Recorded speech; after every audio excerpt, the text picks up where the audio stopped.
आपण जानी द्वितीय दाबी कौन द्वितीय दाबी हूँ महानदी सुरेंद्र बाबू कहते बहुत सारी डाटा अच्छी कौन कहते महानदी कहीं से महान नदी से सबुठ बड़ नदी रक्तर जमी जमी भेन सब रक्त रक्त प्रवाहित हेले तार शिरा प्रशिरा जाए रक्त हृदय को महानदी आम जीवन रेखा महानदी जीवन रेखा अर्थात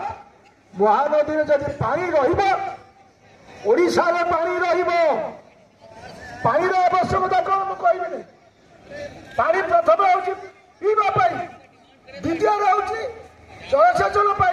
तृतीय हूँ कलकारखाना किंतु उल्टी गला कथा जे कॉर्पोरेट से कॉर्पोरेट जो बड़ बड़ पुंजीपति अर्मपति खर्बपति आदानी अंबानी आगे तो टाटा भी थे कांग्रेस बर्तमान आदानी अंबानी जे कॉर्पोरेट माने डिजिटल कॉर्पोरेट सारा पृथ्वी व्यवसाय चलुची घर गुजरात मोदी का घर गुजरात अमित शाह का घर गुजरात आदानी का घर गुजरात अंबानी का घर गुजरात दुई जन आछे किणवे देश आउ ये दुई जन गुजरात छाड़ी दिल्ली आछे देश को बिकिया आम समस्ते जल संपद बिकिबे प्राकृतिक संपद बिकिबे मनीष को बिकिबे एमान किसी जायस ना ये सब बिकिबे से किणवे आम कौन किणा बिकार वस्तु यही कथा कहवाई दिल्ली आसु महानदी में कहीं पानी ना महानदी नदीबंध योजना कहीं महानदी नदीबंध योजना सारा भारत वर्ष एक सबुठ बड़ माटीबंध योजना स्वाधीनता पर प्रथम प्रधानमंत्री जे जवाहरलाल नेहरू से शुभ दे कौन कराई दुईटा कथा से करने गोटे हूँ बन्या समय छत्तीसगढ़ पटू तार बेस बेटू जो पानी आसवा बन्या को लोक अटकब द्वितीय तीर समय जलसेचन लगे तृतीय जल विद्युत उत्पादन हम ये कराई आज छत्तीसगढ़ हूँ ओडिशार महानदी आरपटे ता मुंड उपर मुंडे अच्छी जो पानी आसो छत्तीसगढ़ दे आसो आज छत्तीसगढ़ कॉर्पोरेट संस्था कारखाना को पानी देवाई शह संख्यार प्रोजेक्ट करगला नदीबंध योजना करगला अर्थात बन्या बेले पानी अटकईदेव जो असंभाल हम पानी छाड़देव तले आम हीराकुद पानी अटकई पारे से पानी छाड़देव मुंडली पानी अटकईबनी तो पटू नहीं चिलिका पर्यंत भसई बंडिया मर बन्या बेले तीनोटा है बर्तमान छत्तीसगढ़ पानी चाहूनी पानी क्या दौर छत्तीसगढ़ पीच पानी ना छत्तीसगढ़ से पानी सब बड़ बड़ कंपानी की दौर जमती कंपानी ईस्ट इंडिया कंपानी था विदेश कंपानी आज जो आदानी अंबानी ये हूँ भारतर ईस्ट इंडिया कंपानी परिवर्तन नुआ ना ये कंपानी कंपानी में पानी दौर महानदी सुखिला तो आपंकर काठजोड़ी बैतरणी सुवर्णरेखा दया भार्गवी लुणा कुआखाई सब सुखिला अर्थात नई कूल जिते मनीषा जिते पशुपक्षी हाहाकार करी जाऊँ जल विद्युत कमी जाऊँगी नई सुखीगले मनीष सुखीजे मनीष सुखीगले मनीष मरीज दुटा जिन पानी आ पवन यार संकट है पड़वार नहीं मोदी जी नाईरे तेल पकई बस दिल्ली में सारा पृथ्वी जाक से उड़ी उड़ी बुलूं नुआ उड़ाजाहाज दरकार नुआ पार्लियामेंट घर दरकार नुआ नुआ सब व्यवस्था दरकार जो संघ बाहिनी मजबूत हम भारत वर्ष में क्या धमकेबे क्या मारे केमती जालियाती करेंगे गणतांत्रिक उपाय समस्त गणतांत्रिक कार्य करेंगे से रिसर्च कर नागपुर में आम कहू चाहूँ महानदी की पानी छाड़ ता ओडिशार 4.5 कोटी लोक तुमको छाड़े नहीं तो मिछ कथा कह मोदी आउ गोटे बड़ आर्जेक्ट होची से सका उठिले राति शोया पर्यंत मिछ कहती बरपाटी कहती बारंबार कहती जहाँ लोक भावे जेटा सत हुए तेणु महानदी बंचब तो ओडिशा बंचब महानदी मर तो ओडिशा मर थारे सुजे आपंकर कौन अच्छी आपंकर कोलाबर गला महानदी गला जहाँ कहते इस्कोस्ट रेलवे इस्कोस्ट रेलवे किंतु ओडिशार गोटे गोटे गोटे अन्न ना इस्कोस्ट रेलवे एत पैसा दिए रेलवे ओडिशा लोके चाकरी पाते बर्तमान कौन है ना ओडिशार रेलवे भांगी दे इस्कोस्ट रेलवे को डिविजन को रायगढ़ डिविजन को इस्कोस्ट रेलवे को नहीं अर्थात रेलवे कारखाना सियाड़े गला जोटा लोरी सियाड़े गला केते चालक से देखु केते धूर्त से देखु से कहते आम रायगढ़ आम से डिविजन नहीं गलु आम तो तुमको रायगढ़ डिविजन नहीं देवु अरे बाबा से डिविजन जो नहीं गल सी हूँ दुआलिया गाई काम देनु जो रायगढ़ को देवा चाहूँ से गोटे छोटिया छेली तुम भाकुर नहीं गल गोटे केराटी दब हाँ संख्या दृष्टि एक कार्य दृष्टि इस्कोस्ट रेलवे को ध्वंस कल कहीं ध्वंस कल कौन कल सुरेंद्र बाबू गोटे लेंगड़ा सरकार दिल्ली अच्छी जे कह बड़ तृतीय थर आसला से कहते आम मरुच तुम द्वितीय थर पाइल 304 एथर पाइल 240 तुम 62-64 सीट कमिगला तुम बढ़ीगल केमी तेणु गोटे लेंगड़ा लोक केमती चलो दुईटा आशाबाड़ी दरकार गोटे पटे बिहार नीतीश कुमार जहाँ को आप पलटूराम कहते नीतीश कुमार कहले बुझे लोक पलटूराम कहले से बारंबार पलटू मांगुचे बारंबार पलटू मांगुचे आउ जन होती चंद्रबाबू नायडू भारत वर्षर समुदाय टंका भंडार खोली जाऊँ जहाँ बनी ओडिशार स्वार्थ नष्ट हो जाऊ भारत वर्षर स्वार्थ नष्ट हो जाऊ बीजेपी रहू सब टंका नियो प्रोजेक्ट कर जहाँ कर मत समर्थन दियो इतिहास अत्यंत निष्ठुर इतिहास अत्यंत निष्ठुर ताको आउ निष्ठुर होगा दिया न जाऊ आज औरंगजेब जहाँ करते कड़ागंडार तर हिसाब हो सिख मैंने जहाँ करते कड़ागंडार हिसाब हो हिटलर बंकर आत्महत्या कले पृथ्वी सब क्षमा देले मुसलिन और हिटलर ये दिज को देखा जहाँ लोके कहती बाघ न देखिले बिहारी देख हिटलर मुसलिन न देखिले अमित शाह ए मोदी जी की देख भारत वर्ष गोटे अराजकता संविधान बारंबार आक्रमण यही लोक मैंने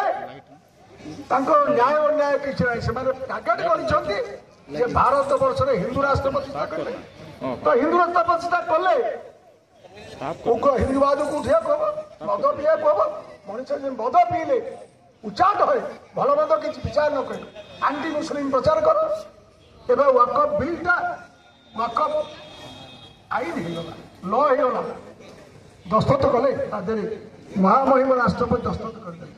आईन होगा आईन तुम घर रख आईन के तले कार्यकारी कर दबू ना तार वाकफ दान मुस्लिम माने दान दियती मुस्लिम मान धर्म प्रचार ग्रहण प्रसार करने वाकफ बढ़ाई हिंदू मान एंडामेंट कमिशन अच्छी सिख मान गुरुद्वार अच्छी ख्रीस्टान मान आउ कौन अच्छी लोक कौन कह ये मुसलमान मैंने लक्ष लक्ष एकड़ जमीन मारी बस आउ हिंदू मैंने मारी बस कोटी कोटी एकर कहना से कथा से कथा तुम कहबनी तुम मुसलमान जड़े दान दब मोर जमी मु क्या दान देवी मोर टंका मु क्या दान देवी कौन मुस्लिम मुस्लिम तो मुस्लिम हिंदू को दब संपत्ति बदल अधिकार लाके आखि कहीं आउ गोटे कथा जदि एंडामेंट कमिशन अण हिंदू रही पारे ताले वाक पड़े अण मुस्लिम केमती रे तुम जेहतु पशुबल अच्छी पार्लियामेंट में पास करगला 3 दुगुणे 8 पास हो जाऊ पास हो गला लागू कर तो तुम ना लागू कर तो तुम ना तुम तेणु यही जो व्यवस्था चली गोटे अंध सरकार चली जो अंध सरकार निष्पत्ति कर भारत वर्षर जे सांप्रदायिक सद्भाव सांप्रदायिक एकता तापर बुलडोजर चल कौन कहले Khanna supreme court chief justice supreme court chief justice कौन कहले कहले हे तमिलनाडु राज्यपाल तमें दलीय मनोवृत्ति परिचालित हो नहीं तमें संविधान द्वारा परिचालित हो तुम अधिकार हो 3 मास तुम बिल कटकेब ना चल फेर देव सेकेंड टाइम आसले सुप्रीम दस्तखत कर तुम कह 10 मास धरी बिल पकई रखुच डीम टू अप्रूव बोली अर्थ से बिल जो पकई रही धरी दिया से बिल पास हो गला तुम दस्तखत बिना खबरदार बारंबार सुप्रीम कोर्ट एक कहूँ किंतु कौन हम आपण मैंने जानी जे हिटलर जमी गणतांत्रिक उपाय जीतिक आसला आ गणतांत्रिक उपाय अगणतांत्रिक होगला एमाने से भाव में गणतांत्रिक उपाय जीतिक आसिले लोक कथा कहीकि आसिले किंतु से एमती कथा कहते प्रतिदिन क्या आप मन रखिए बोले दर कमे देव पेट्रोल दर कमीगला 2 टଙ୍କା तो बढ़ीगला डीजेल दर कमीगला 2 टଙ୍କା तो बढ़ीगला गैस दर कमीगला 50 टଙ୍କା तो बढ़ीगला खाली दिल्ली पड़े सारा भारत में बढ़ीगल किए से पैसा पाइला भाई किए से पैसा पाइला भारत वर्षर गोटे आंतर्जातीय स्तर में सुनाम थिला से सुनाम होची आमे नलालाल करतु गोष्ठी निरपेक्ष ना नाटक समर्थन करू ना व्हाट्सएप समर्थन करू तमें बर्तमान स्ट्राटेजिक पार्टनर रही अमेरिकार स्ट्राटेजिक पार्टनर रही से कहले हाउडी मोदी ये कहले नमस्ते नमस्ते मोदी जी अरे बाबा बेआईन भाव में हो पछे जो मैंने पेट विकल भारतीय लोक पंजाब बेसी लोक से अंचल को जहाँ दमकी हुए कहूछ बेआईन भाव थे हाथ में हाथ करी गोड़े बेड़ी पकई 40 घंटा सामरिक प्लेन आड़िकी पंजाब लुधियाना तुम डाउन कर यहाँ कौन बंधुत्व लक्षण ना यहाँ गोटे दासत्वर लक्षण आम तो कहबू दासत्वर लक्षण जहाँ मोदी देखो आज कलप जाइल 4 दिन तले कहीं जाइल आदानी को पोर्ट उद्घाटन कर तुम उद्देश्य आउ कि नुह शो पर चलाया कथा आदानी जाऊच तुम आदानी से आदानी के अमेरिका बना आदानी से गले बंधा हम बंधा को घुंचे दियो 6 मास यही कथा अपील कर सब देश लोके जानुंट सब रेकर्ड कर दिना दिने सबूर हिसाब निकास भी हम आज मुझे अनुरोध करी जो बंधु मैंने आजाद हिंद बाहिनी आसने गर्व अनुभव करूँ से छाती हाथ दे कहतु आम देश प्रेमी कार सर्टिफिकेट आमको दरकार नहीं कार सर्टिफिकेट दरकार नहीं आम देश प्रेमी देश आम आत्मबलिदान दौर आप जानी अनेक नेता देश अच्छा किंतु नेता जी कहले जन को बुझाए से हूँ सुभाष बोस ये जो अर्धसामरिक पोशाक देखुच से भलेंटियर है कलिकता कांग्रेस अधिवेशन पिंधे एवं जड़े जड़े जड़े आईसीएस जो आईसीएस हाँपे अनेक लोग तपस्या करती से आईसीएस पाई पदाघात कर आसिले स्वाधीनता संग्राम रही देश में कम कर सुजोग पाइले नहीं विदेश पलैले से डाकरा देले आजाद हिंद बाहिनी गढ़िले तार तार बैंक कले तार महिला रेजिमेंट कले तार रेडियो स्टेशन कले तार वैदेशिक 9टा विदेश राष्ट्रता को समर्थन कले एवं से दिल्ली चलो डाकरा दे बर्मा रेंगुन पर्यंत चली आसिले କିଛି ଲୋକ ଭାବୁଛନ୍ତି ଯେ ସେ ତ ତାଙ୍କର ସଫଳ ହେଇପାରିଲା। କିଏ କହିଲା ସଫଳ ହେଇପାରିଲା? ଆରେ ତାଙ୍କ ସଫଳତା ଯୋଗେ ଯୋଉମାନେ ବିଦେଶୀ ଏଠି ଶାସନ କରୁଥିଲେ ସେମାନେ କହିଲେ ଆଉ ରଖି ହବ ନାହିଁ। ନାଭାଲର ବିଦ୍ରୋହ, ଆକାଶବାଣୀର ବିଦ୍ରୋହ, ସୁଭାଷ ବୋଷ ମାରି ଆସୁଛନ୍ତି, ପାର୍ଲାମେଣ୍ଟ ଭିତରେ ଭଗତ ସିଂ ବୋମା ପକାଉଛନ୍ତି। ଭାରତ ବର୍ଷକୁ ଆଉ ରଖି ହବନି। ଟ୍ରାନ୍ସଫର କର, କ୍ଷମତା ହସ୍ତାନ୍ତର କର, ଯୋଉଟା ହେଇଗଲା। ତେଣୁ ଆଜି ଆମକୁ ଭଗତ ସିଂ ମନେ ପକେଇବାକୁ ହବ, ଆମ୍ବେଦକରକୁ ମନେ ପକେଇବାକୁ ହବ। ଯଦିଓ ଆମ୍ବେଦକର ବୁଦ୍ଧଙ୍କର ମୂର୍ତ୍ତି ଉତ୍ତରପ୍ରଦେଶରେ ଭଙ୍ଗା ଯାଉଛି, ଅମିତ ଶାହ ଆମ୍ବେଦକର ମୂର୍ତ୍ତି ଉଦ୍ଘାଟନ କରୁଛନ୍ତି। କିନ୍ତୁ ଆମ୍ବେଦକର କହୁଛନ୍ତି ତମେ ଯେତେ ଆମ୍ବେଦକର କହିଲଣି, ତମେ ଯଦି ରାମଙ୍କ ନାଁ ଦେଇଥାନ୍ତ ମୂର୍ତ୍ତି ହେଇଯାଇଥାନ୍ତା। ଅର୍ଥାତ୍ ବଡ ମୂର୍ତ୍ତି କର, ଆମ୍ବେଦକର ଯୋଉ ଐତିହ୍ୟ, ଯୋଉ ସଂଗ୍ରାମ, ଯୋଉ ସମ୍ବିଧାନ ତାକୁ ଧ୍ୱଂସ କର। ଏଇଟା ଆପଣମାନଙ୍କୁ ବୁଝିବାକୁ ହବ। ତେଣୁ ଆପଣମାନଙ୍କ ଯୋଉ ଲଢେଇ, ଏ ଲଢେଇ ଛୋଟିଆ ମଞ୍ଜିଟି, କିନ୍ତୁ ବ୍ୟାପ୍ ଧ୍ରୁବ ୟା ଭିତରେ ଅଛି। ମୁଁ ଆଉ ଆପଣମାନଙ୍କ ସମୟ ନଷ୍ଟ ଦେବେନି। ବେଜବାବୁ ଆସିଛନ୍ତି, ପୂର୍ବତନ କେନ୍ଦ୍ରମନ୍ତ୍ରୀ, ଆଉ ବହୁତ ନେତା ଦେବରାଜଜୀ ଅଛନ୍ତି, ଆମର ଅନ୍ୟମାନେ ବନ୍ଧୁମାନେ ବି ଅଛନ୍ତି, ସେମାନେ କହିବେ। ମୁଁ କିନ୍ତୁ କହିବି ଆଉ ଥରେ ଯେ ସବୁ ଲଢେଇ ଜିତିବା ପାଇଁ ଲଢା ଯାଏନି, ସବୁ ପଥର ମନ୍ଦିରରେ ଉପରକୁ ଦେଖାଯାଏନି, କିଛି ମୂଳଦୁଆ ପଥର ତଳେ ପୋତା ହେ। ଭବିଷ୍ୟତରେ ଗଢିବା ପାଇଁ ସୁନ୍ଦର ମନ୍ଦିର, ଆଜି ଯୋଉ ଲଢେଇ ହେଉଛି ଏ ସୁନ୍ଦର ଭାରତ ବର୍ଷ ଗଢିବା ପାଇଁ, ସମତା ଆଣିବା ପାଇଁ, ଅନ୍ୟାୟ ବିରୁଦ୍ଧରେ ନ୍ୟାୟର ବିଜୟ ପାଇଁ, এই কথা কই পুଣି ଆଉ ଥରେ ସିପିଆଇଏମ୍ ଲିବରେସନ ଓଡ଼ିଶା ରାଜ୍ୟ କମିଟି ତରଫରୁ ଆପଣ ସମସ୍ତଙ୍କୁ, ସୁଦୂର ଓଡ଼ିଶାରୁ ଆସି ଦିଲ୍ଲୀରେ ପାର୍ଟି କରୁଥିବା ସମସ୍ତ ବନ୍ଧୁଙ୍କୁ ମୁଁ ଧନ୍ୟବାଦ ଦେଉଛି, ଆନ୍ତରିକ ଅଭିନନ୍ଦନ ଜଣାଉଛି, ଲାଲ ସଲାମ ଜଣାଉଛି। ଇନକଲାବ ଜିନ୍ଦାବାଦ।